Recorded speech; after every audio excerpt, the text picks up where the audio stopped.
What is up, Bucs fans? We are live. We are back here at Real Bucs Talk. I'm your host, Michael Plus. Joined as always, my co-host Mark Ramirez. And man, there's a lot to talk about tonight. There's a lot of news, a lot of things going down as far as the Buccaneers coaching staff.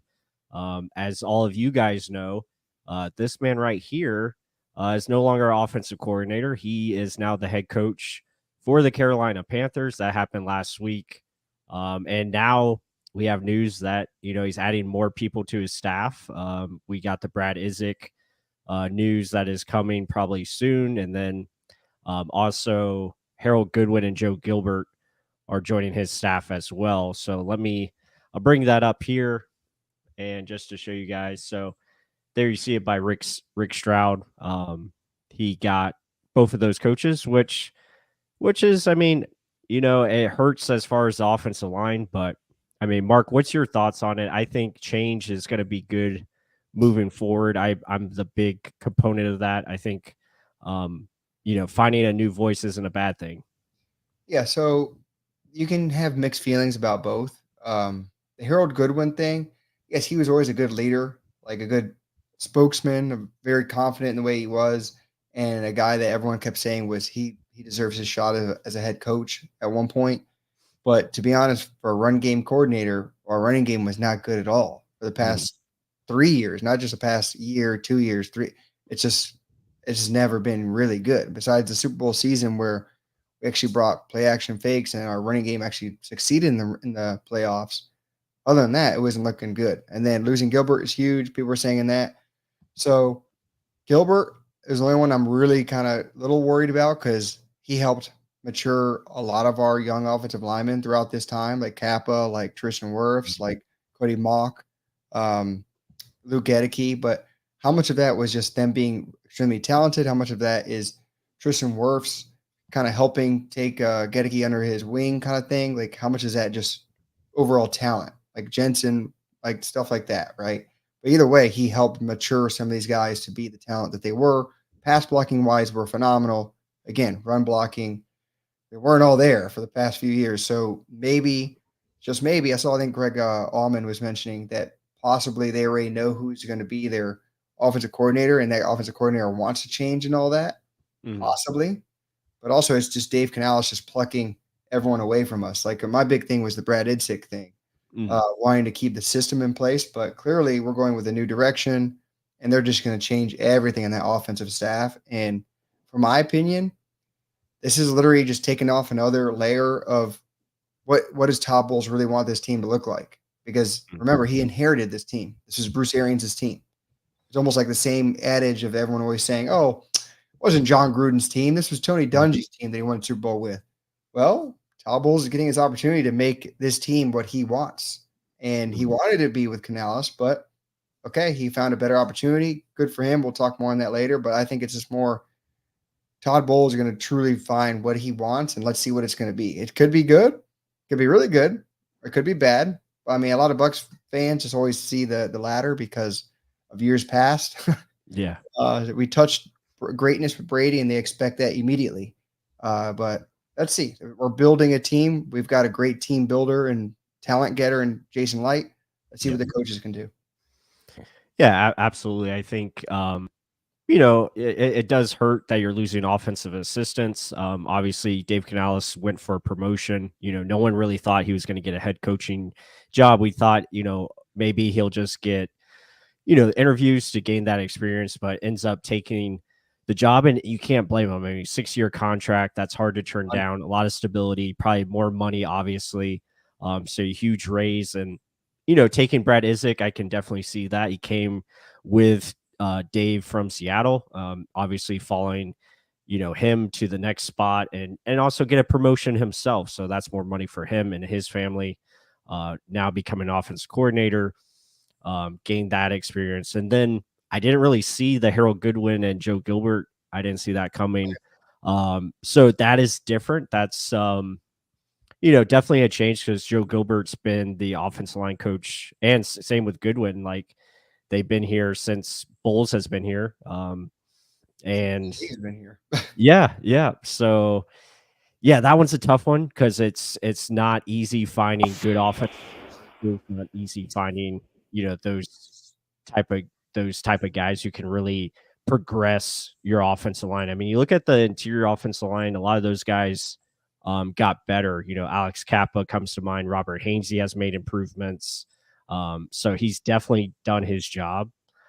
But my big thing is I'm looking at change. I'm looking at adding new modification to the offense. And I think whoever they bring in as OC, I think can definitely keep a system that's very similar to what they've had.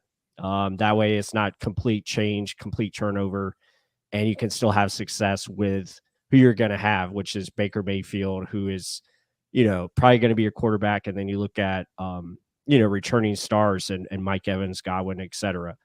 So it's not like you're going to have total chaos as far as new personnel. It's just going to be the new voices in there that are going to be preaching the message. And sure, that could mean regression, or it could mean we advance forward, to something different, maybe to new heights. Yeah. Yeah. I mean, and that is the big talking point because everyone's going to already assume this. Was there an issue with Todd or something that made them unhappy? Yeah. It's always going to be the big thing. But do you see any defensive coaches leaving? No. None of them are leaving. Well, I think a lot of them, you have to remember this, a lot of them I don't think had a contract past, this year or even going into this season coming up. So their contracts most of them were up.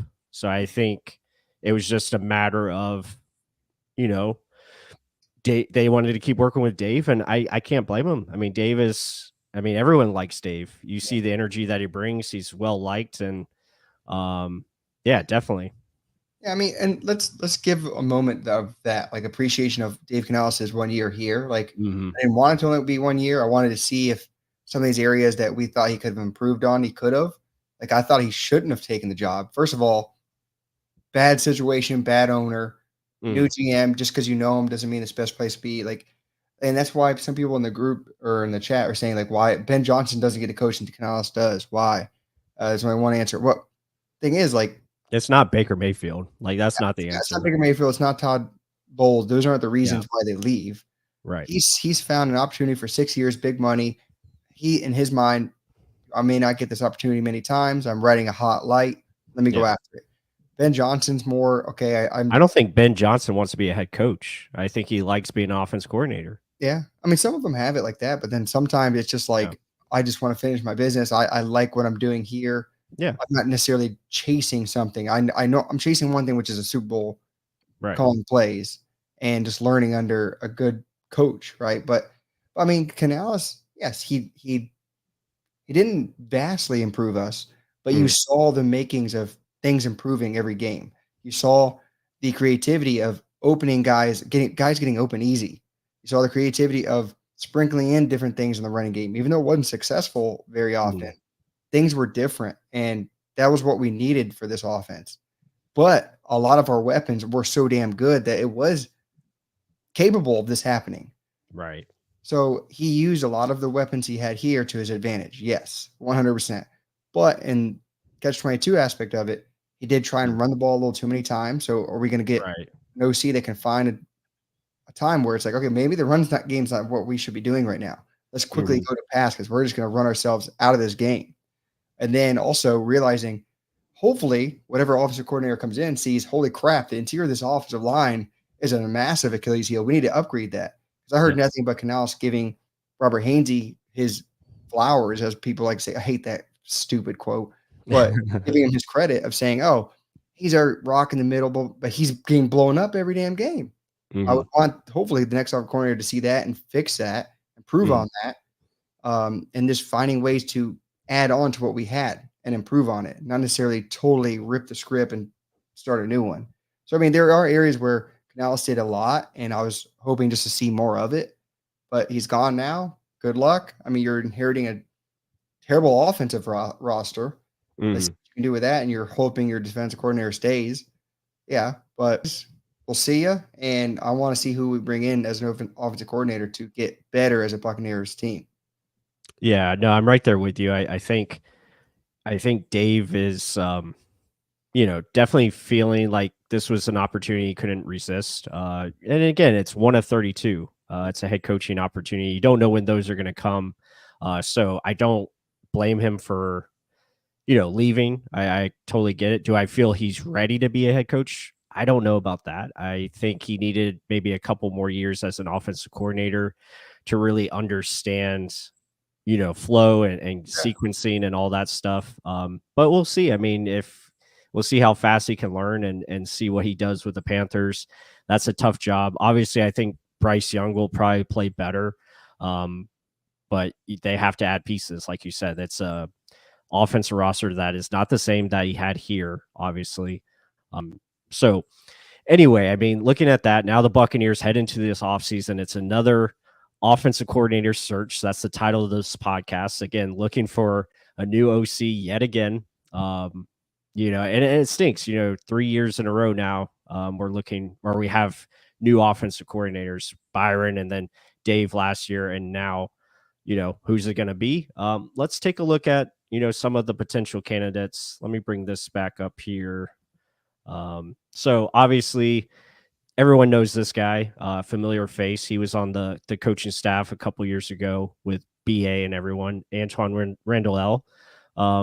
He's been working with Detroit, which is a good team to come from. Obviously, hopefully he learns something from Ben Johnson and, Dan Campbell and just his experience. So, I mean, what's our thoughts on Antoine Randall? I think he is someone that I think the receivers would definitely vibe with, and obviously he put them in position to be successful. Yeah, and with him, a familiar face with Todd Bowles. Like to me, that would be like something where if he did come over as offensive coordinator, those people had worries of, oh, is it Todd Bowles? Is he the reason? If he showed up, it's not Todd Bowles is the reason. I mean, to even to that, how many times you saw Dave Canales crying on the podium, talking about how good Todd Bowles is a head coach, staying steady and giving him his consistent effort of saying, no, just keep calling it how you want to do it. He gave him free reign to do what he wanted to do as an offense. So they keep pointing to Todd Bowles, get mad about his timeouts. Yes, you can get mad about it. But to say he's the reason why an offensive coordinator left or we aren't getting that many, Canales was what, number 9 or 10 of the offensive coordinators we interviewed, and he came in for a second interview. Right. So he's just doing his due diligence, finding the guys that he thinks are the best. And no one wanted Dave Canales. He was someone at the end, right? And now he's a prized possession head coach. So let Todd Bowles look through all the opportunistic guys. I mean, there's plenty of them. They come from plenty of different systems. Antoine Randall, he learned from BA system, but now he's been under Ben Johnson for the longest time. Let's see. Yeah. Can you wrinkle in some of that? He's a dynamic guy when he was on the field and likes trick plays. And the way Ben Johnson does things, it's not just the Sean McVay type of offense. It's like West Coast offense. It's a diverse amount of everything. That's what we would need still. Like keep that motion that was going on this field because there was none the year prior. I would not be upset about that. And to also probably steal some Lions coaches as well, which would help us fill some of the voids that we have right now. Right, absolutely. And let's look at next candidate. Now, this is a familiar face, Alex Van Pelt. He was the quarterbacks coach for Josh Freeman, who ended up having his best season. That year in 2010. So he helped coach Freeman to a really good year in that second season for him. Had his best statistical season. He's also coached Aaron Rodgers. He's coached a lot of good quarterbacks. Obviously, working in Cleveland, he worked with Baker Mayfield, who will likely be the Buccaneers quarterback moving forward. And so there's a familiarity there. I think the system would fit the Buccaneers personnel pretty well. He runs a very similar offense to what Dave Canales did. A lot of empty sets, 12 personnel, mixture of run and pass, lots of play action. So obviously that fits, Baker's skill set.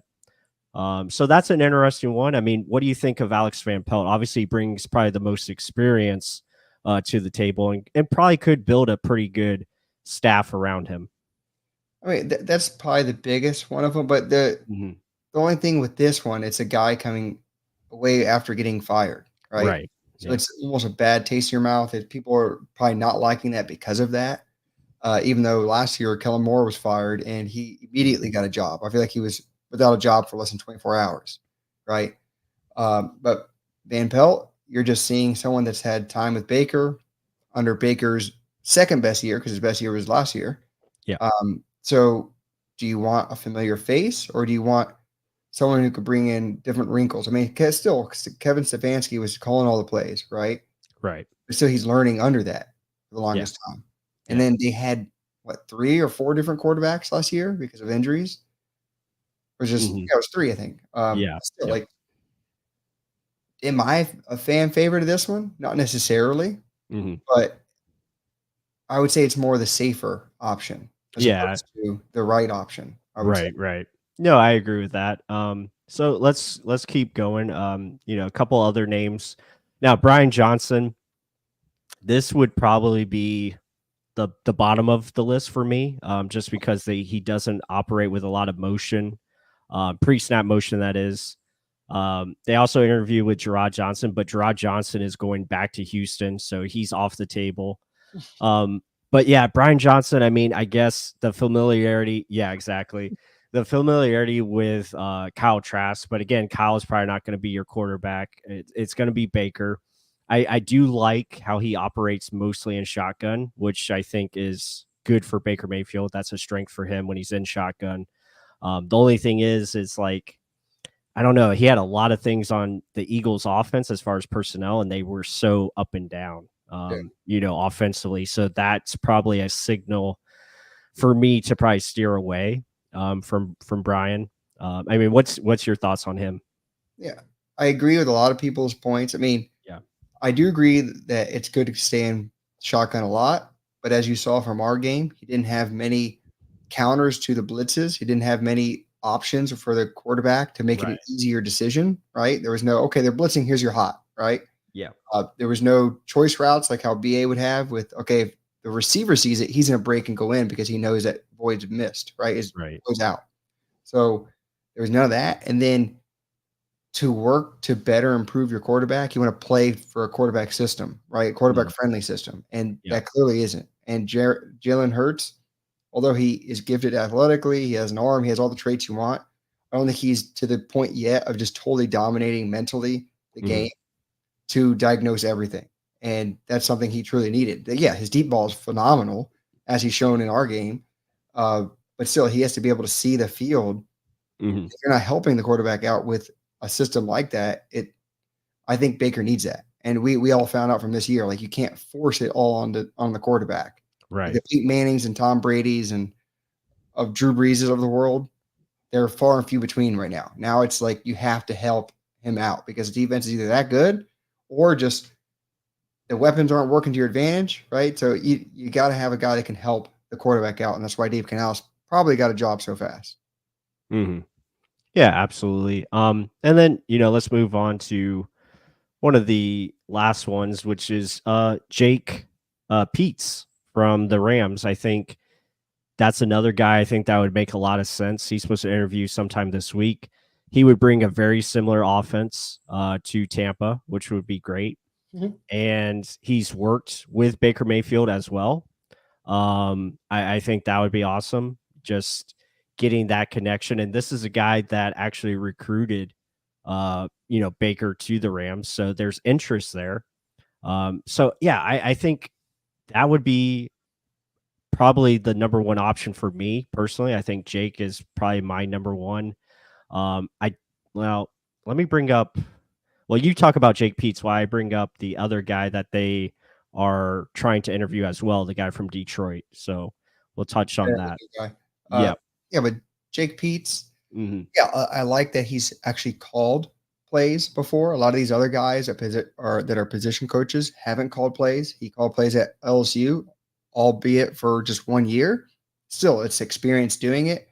You learned under Sean McVay. I think he learned in Washington as well as the Rams the past 2 years as pass game coordinator. So he knows the system down. That's going to be familiarity with what Dave Canales was doing.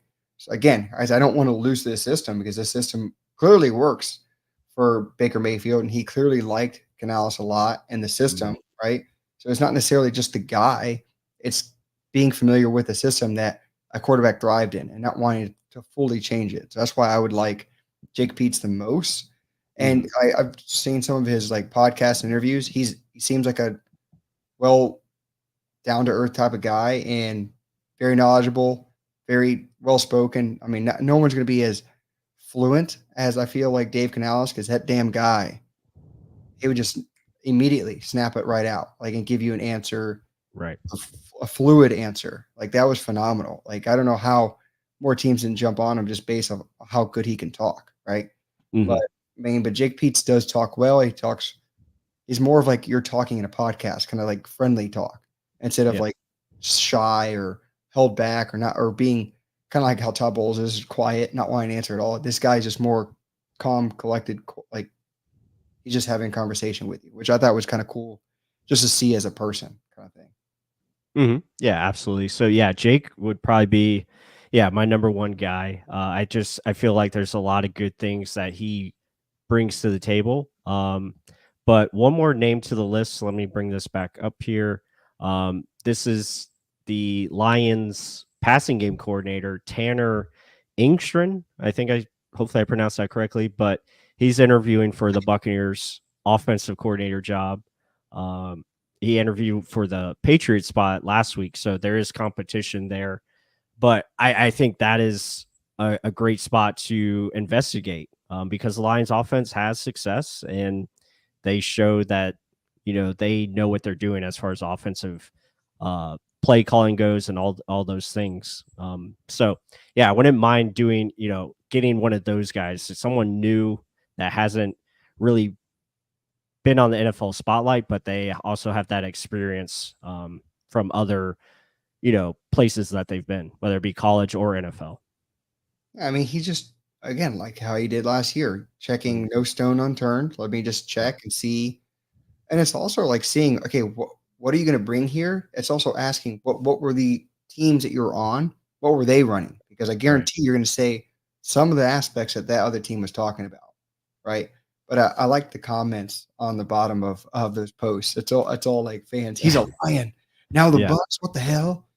Uh, but I mean, another point I wanted to make, like, because when we were looking for coaches Mm, way back when we hired BA, we really wanted Dan Campbell, and yeah. like a lot of people were like, "Oh, what you don't pick a coach based off just how he can talk." Like a lot of it is you trust people based off how they talk to you.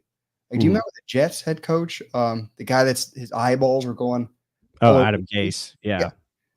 supposedly a brilliant mind, but if a guy can't communicate well to players and get them to do what the hell they want them to do, Mm, you're lost. I mean, if you're a bad communicator, you're not going to get far with many, right? So you need mhm. to have a good communicator, which was Dave Canales, right? So that's why they're hoping they can catch fire with him. But like Jake Peets, the moments that I saw him talk, very fluid, very nice, very Yeah. approachable, like a guy that you want to listen to and hear how he talks. I listened to one with the new one that you just brought up. I can't pronounce it. Inkstran. Yeah. Yep. He he looks like he's kind of wet behind the ears, kind of still like trying to learn the media thing, but Mhm. you want to have that confidence and guys will follow, guys will listen, right? I mean, Devin Yep. White may not be the best on the field, but he damn when he speaks, players listen, right? Mhm. So it's a part of a confidence thing, part of just knowing what the hell you're saying. But I mean, I value a lot in that. I think a lot of people should start valuing that. I mean, Mhm. no one ever doubted BA because he would talk some shit out Mm, of his mouth, but yeah. you'd believe it. But either way, behind closed door, he's like, no, this is how it's going to be. But I mean, that's just part of human nature, psychology. Like you got to be able to believe and trust the guy you're running into 300-pound for people for, right? Yeah. Yeah, for sure. Yeah, I mean, yeah, it's gonna be something new. But I think Todd Bowles is smart enough that they're gonna get a guy in here that can adapt and adjust to what they have personnel wise. I think that's gonna be very important. Now, as far as the scheme, I still think it's gonna be very similar to what they had last year. Again, if they're going from, someone from the Rams or even the 49ers, if they want to interview one of these guys like Brian Greasy or who's the other guy? Clint Kubiak from the 49ers. that remains to be seen. I don't know if they're going to get any of those guys because, again, they're preparing for the Super Bowl. So I don't know what their window is. They would have to probably request right now before they get into game week. And then you look at, like Tanner Engstrand, the guy from Detroit. I think that would make a lot of sense. Again, their offense, like Corey Hall mentions up here, they play a lot of good stuff that would fit our personnel. 3 wide receiver sets, 2 tight end sets, play action, crossing routes that we seem to have success with. Baker with the verticals and, just doing different things to help out your quarterback. And you mix that with the run game, which Todd Bowles, we all know he wants to run the ball better. That's something that has to be fixed. And so, I mean, overall, I think our favorite for OC is probably Jake Peets, then followed by probably Tanner, and then Alex Van Pelt, probably the safest option. Antoine Randall, again, I think would be in there. I'd probably put him a little higher. Randall probably behind Jake Peets, and then probably put Engstrand in there as well. Those would probably be your top 3, I think, as far as who we've interviewed so far or supposed to interview. And people forget we had 3 interviews lined up. The guys took other jobs. We didn't even talk about Zach Robinson. We had Kellen Moore on the docket. We had Ken Dorsey. Now, out of those 3, the only guy I really wanted was Zach Robinson. I thought he would be the best fit, but he works with Raheem Morris, who, let's talk about him a little bit because, he gets a job for Atlanta. I think that's a great fit for him. I think he will do really well as a head coach in his second stint as head coach. I think he's deserves the opportunity, and now he's got a pretty good staff put together with Jimmy Lake coming back as defense coordinator, and then Zach Robinson as his OC. So pretty good moves for Atlanta. Yeah, I mean, I remember back in the day, he was very, his second half corrections and fixing things was amazing. That was when he was 33 years old. Mm-hmm. He was damn good at that, fixing little things to hold a team back, and it was just the offense had to just do enough. Right. And he got us to a 10-6 record with Josh Freeman. Think about that. Yeah. And he did it. He did it against Detroit in that playoff game. They only scored 3 points in the second half, and that was his defense. So, I mean, he's a good coach. I mean, you hear nothing but good things from other coaches. I know probably people saw the Shanahan quote that they put out there, and he's part of that damn group of guys that were on the Washington Redskins and just dominating the league now. I think there's 5 head coaches from my coaching staff right now. And he was good. It just wasn't his time yet. And I didn't think it would take this damn long for him to get another head coaching job. But I think in this moment, I'm a little bit more fearful of the Falcons now because that is a good hire. Once they get a quarterback, then they're going to be someone to worry about. Yeah, agreed. I mean, people in the comments are saying that here in the chat. They're going to be, I think they're our biggest competition for next year, for sure. I think it's going to be the Bucs and them right at it. We still have to see, what other moves are made. And obviously the Buccaneers have to put their staff together, but yeah, definitely. Tony, he has he's going to use him so damn well. Whew. Right. Yeah. Tony S with always the great comments in here. get John Gruden as OC. Yeah. I don't think we're going to go in that direction. We don't have the tight end for that. No. No. But yeah, I like Atlanta's decision there to get Raheem back in there, and I think that'll be interesting. Definitely for sure. So now facing, gotta love this though. Yeah. Saints are in trouble as far as the cap space, but again, they're going to find the cheat codes and still have probably a very still solid roster. I just don't think they have the coaching to go with it. And then inconsistencies from the quarterback. But yeah, I mean, busy offseason already for the Buccaneers. We also have the Senior Bowl going on right now. So we're going to start diving into our draft coverage. Going to try to get some game film for you guys, get some prospects out there. That's something I'm working on right now. So trying to get that going. But yeah, a lot of interesting moves coming up But yeah, offensive coordinator, obviously that's the big one. That's going to really decide, how this staff is built, and how they move forward and what kind of personnel is going to be needed to run the scheme. And that's why I think Mark, you would agree, they're going to find someone that really fits what they already have in place, because really it's a good offensive talent pool to work with. Absolutely. I mean, Yeah. clearly, I mean, Corey Hall said it earlier. We Hmm. said it all last season, last year.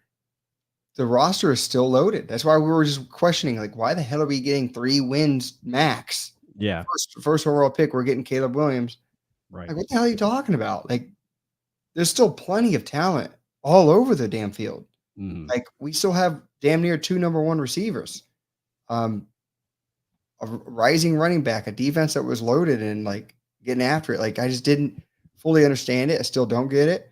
And to those that are saying that there's just not enough on our offense, that's why no one wants to come here, no. I think a lot of this is continuity with the players that you're with, right? Yeah. Or, like, people just wanna stay with people they trust, right? "Oh, I know Mhm. that coach, I wanna go to his team then. He'll take me." Like, Kellen Moore going to the Eagles, to Yeah. me, I was like, "What the hell?" With how much drama was going on, a head coach that's on the brink of getting fired, and you're gonna jump on that immediately? Like, to me, that's a head scratcher. Mhm. You just changed jobs twice. You could be doing it a third time next year because if just by happens, AJ Brown wants to get traded, you're shit Mhm. out of luck.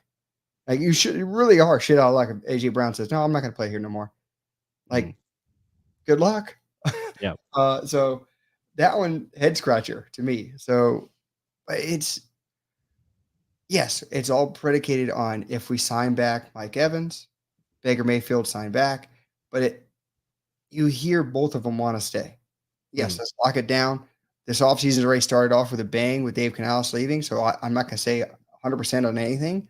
I want him to stay. You see everything on our damn Twitter feeds about Dave Canales now because he's gone, and I guess the damn algorithm says, "Oh, we wanna look at Dave Canales." Every Panthers fan thinks they're gonna get Mike Evans now, Yeah.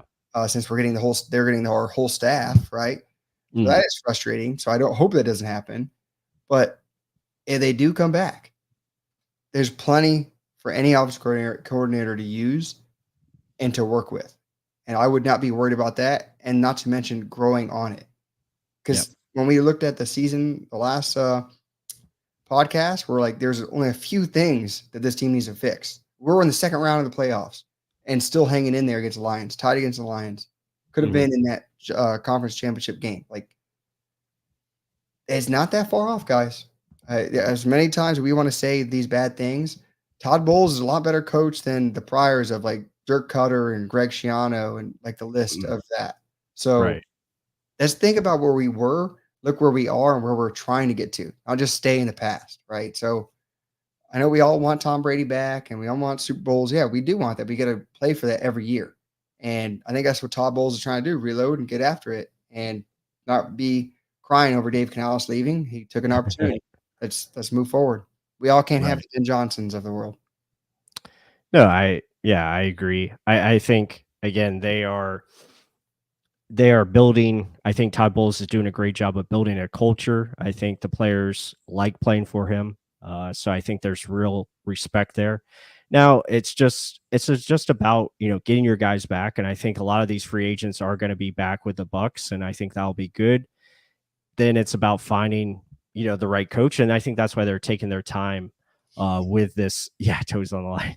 I think they're taking their time and trusting the process with this interview search for a new offensive coordinator. And I think they'll find the right guy, and we'll just see how it plays out. Get a good staff around him.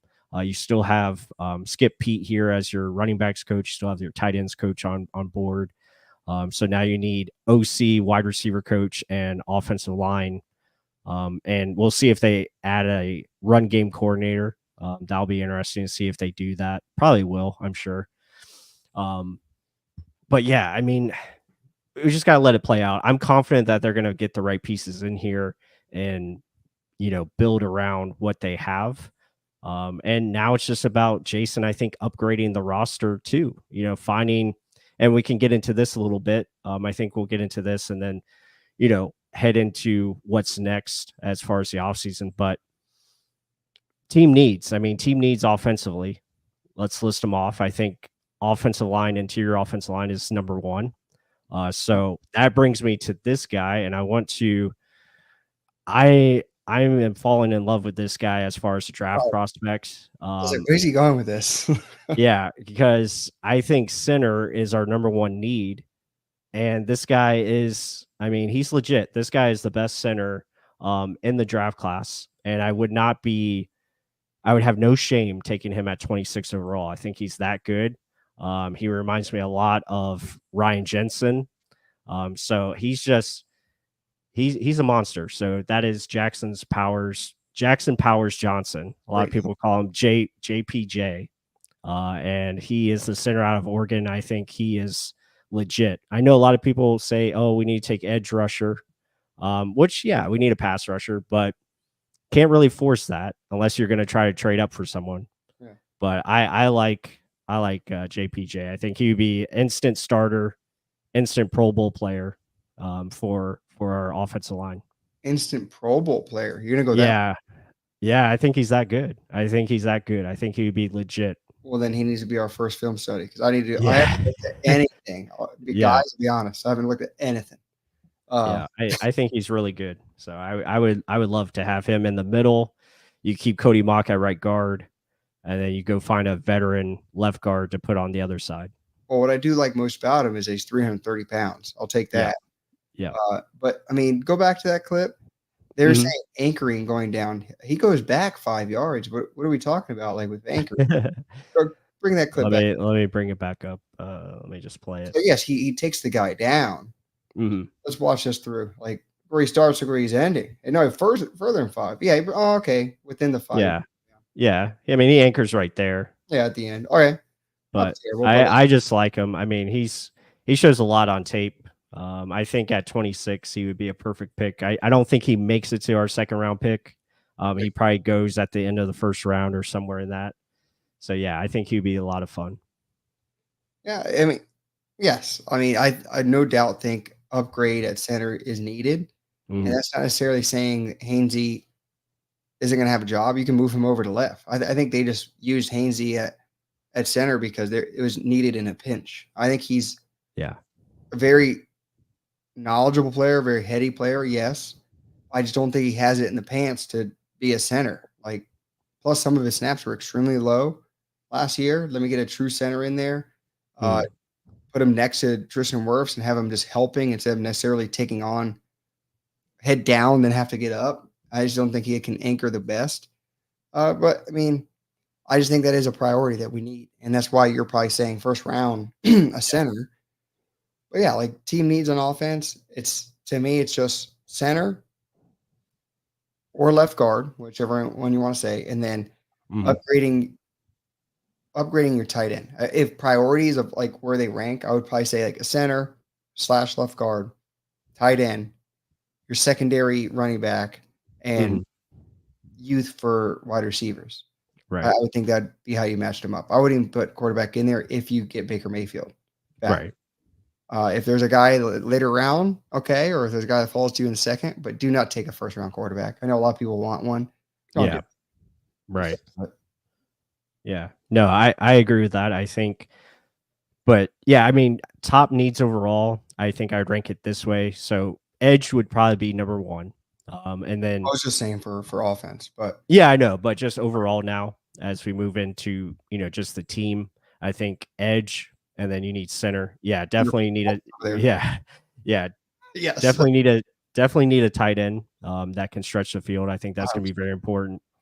But yeah, so edge, and then I put it interior offensive line, and then I think safety is probably the biggest on the secondary need for defense as far as behind edge. So I think those three are going to be really important. And Corey Hall, we agree way too damn much. Way too much. Yeah, he is. He is. I think he's better suited probably for guard. He could probably be our left guard, but I don't think center is where he needs to be. Yeah, I fully agree with that. And tight end, he's saying to run the seams because, yes, Kate Otten, although Hmm. he showed improvement, Right. reliable hands at times he would Yeah. drop it. It's just he Right. doesn't have the speed to run the seam. He doesn't have the speed to stretch a linebacker or Right. force a safety to move over or shade. Yeah. I mean, Exactly. so if you have that dynamic in the middle of your field, that's what Gronk was. I mean, if you Right. have, I mean, not everyone's gonna be Gronk, but I'm just saying a speed option that Hmm. can extend that option in the middle of the field to open up even more on your outside. You're looking dangerous. I mean, hell, like just having the option of like an OJ Howard back in the day, like Hmm. he may have not been reliable, may have not been the best, but he had that speed where if you let him open, he can burn you. I mean, Yeah. he proved that time and time again. So it doesn't have to be a first round guy because the only guy that's truly worthy of it is Brock Bowers. And yeah, I wouldn't trade up that high to get him. But Yeah. it's great. I want him, but I'm not giving up the house for him right there. Right. No, agreed. No, I think yeah, I think we're on it there. Oh, but keep going about where would you put edge and safety in that need? Would you put like that above center too, or no? It's tough because I think for edge you want to find. I would dip into the free agent pool for an edge if you can, because I don't think Shaq Barrett's going to be back. Um, so yeah, I would dip into free agency if you could find an edge, but again, it depends on price point. The draft, it's tough if you're looking for an edge in round one. I don't know if like one of the top guys are going to be there. I wouldn't force that position to pass on a better player, like I said, at like center or even a safety. So it just depends. Again, we have to do more research on the draft. I have to get more caught up as far as who the talent pool is going to be.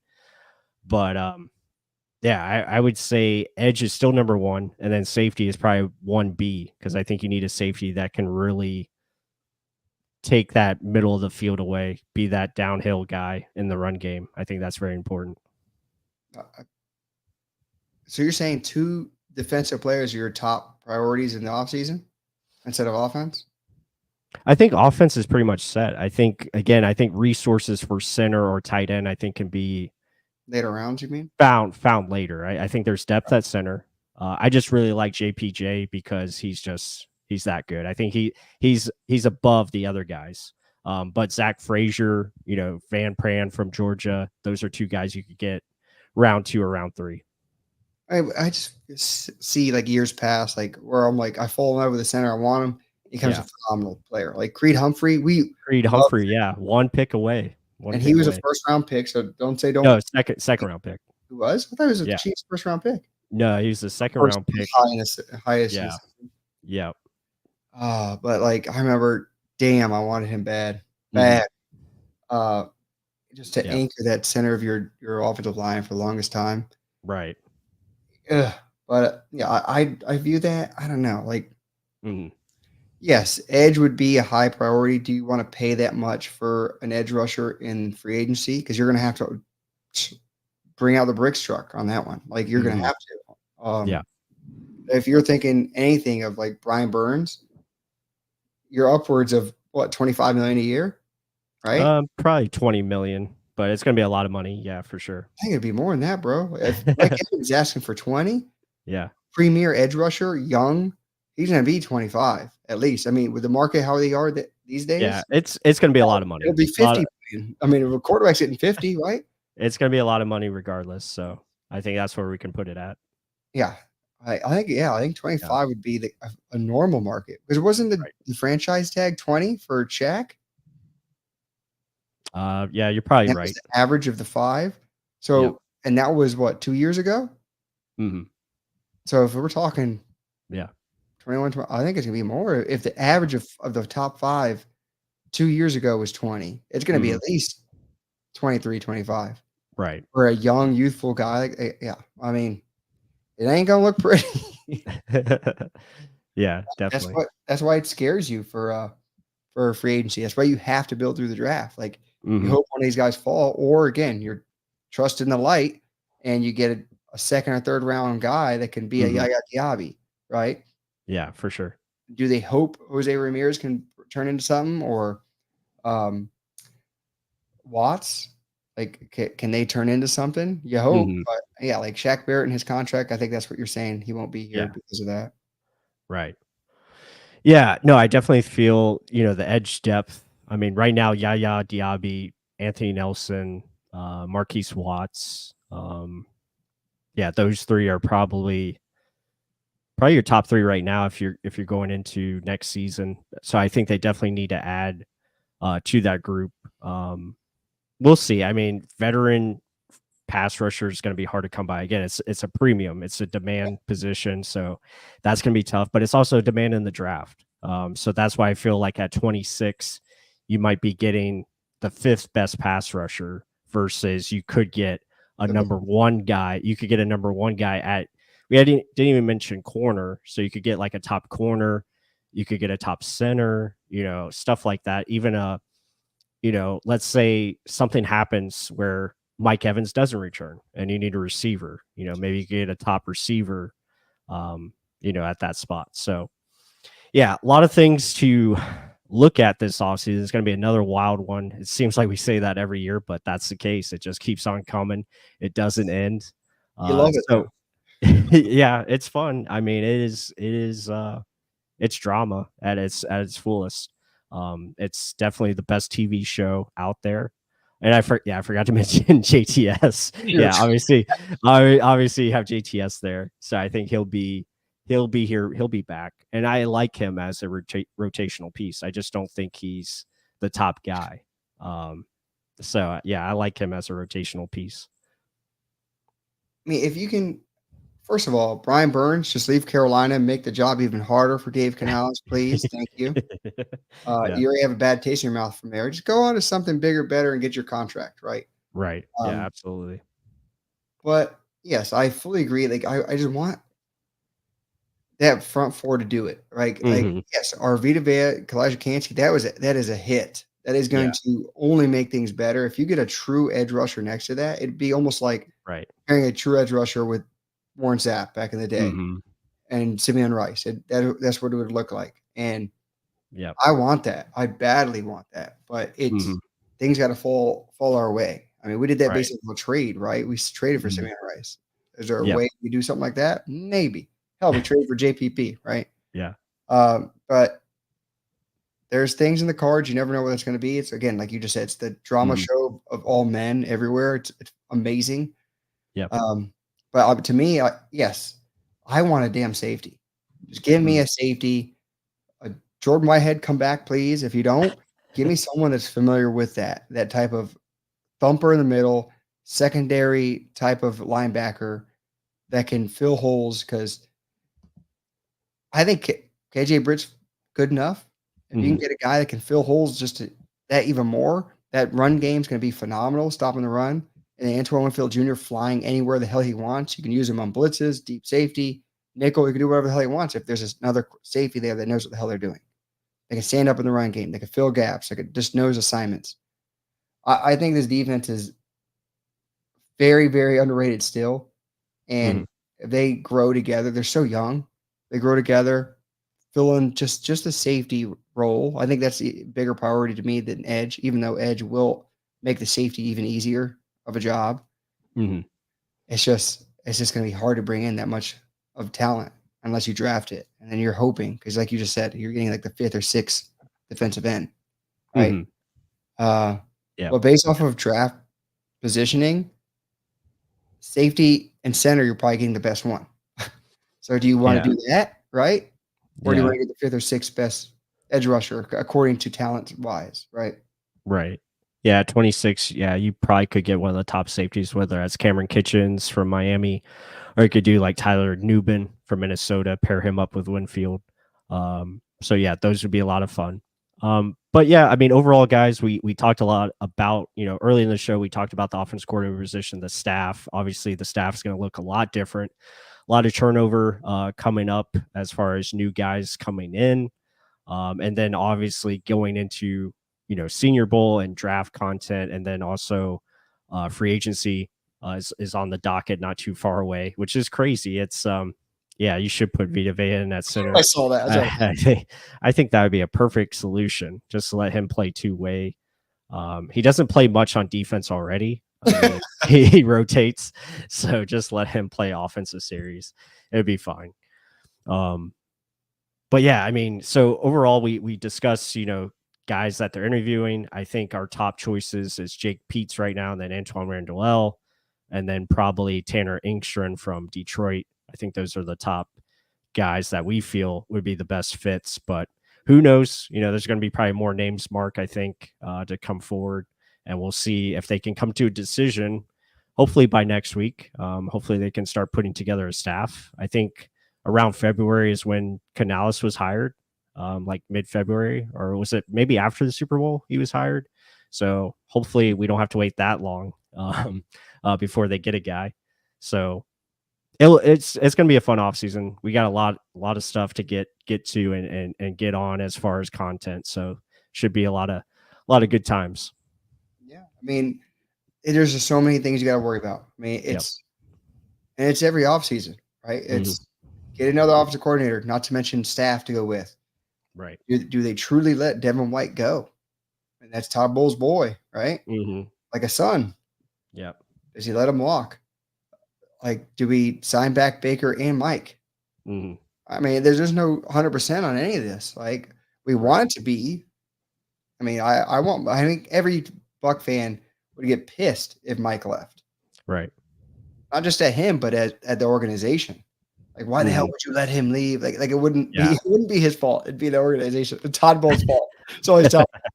Yeah, Todd would be fired. Todd, why'd you let him walk? Right. So yeah, absolutely. Yeah, there's just so many things that you want them all done immediately. You gotta let it play out. Like these all these guys have emotions too, so you gotta let it slowly go through. Let's pick out the right guy that's good for us. I'm hoping, Plus said it best. Like Jake Peets, familiar system, good tree of coaches he's been under, has called games before. Right. I can see, I mean, he's close to 40, still younger, but I mean, I think that is a good option. Best option for us. And is that good enough to bring back Mike Baker? Baker knows the guy. There's a whole lot of good connections with that. And he hasn't even been in here for an interview yet, though. He's on the docket. So let's see. Let's see if he's in here tomorrow. Yeah. You never know. But all we know is that there's a lot of guys leaving. No one's in here. A lot of guys to sign back. You know, like Todd Bowles said it best. Like every year you have a new year. Like it's a whole bunch of different faces. And that's why you try so hard to win at the end, because you never know when you're going to have this chance again. So, all right. Last year was fun. Let's see how good this year could be, right? Don't always think negative. It could be even better, right? So, let's see what happens. Yeah, absolutely. So with that said, guys, we appreciate everyone that has been in here. Be sure to hit that like button. Subscribe if you haven't subscribed to the channel. Again, we can't do this without you, so we appreciate everyone in here, all the comments, all the questions, and just gearing up for this wild Buccaneers offseason that is going to be. So thank you all. But yeah, I think that's going to do it for us tonight. Pretty much covered what we wanted to talk about, but let us know down in the comments if there's something specific that you guys want us to look at. We're probably going to get some new content going here and get some things rolling as we get continuous content going throughout the off season. So should be a lot of fun. But that's going to do it for us. This is Real Bucs Talk, and again, thank you all, and hopefully everyone has a great week, and we'll see you on the next time.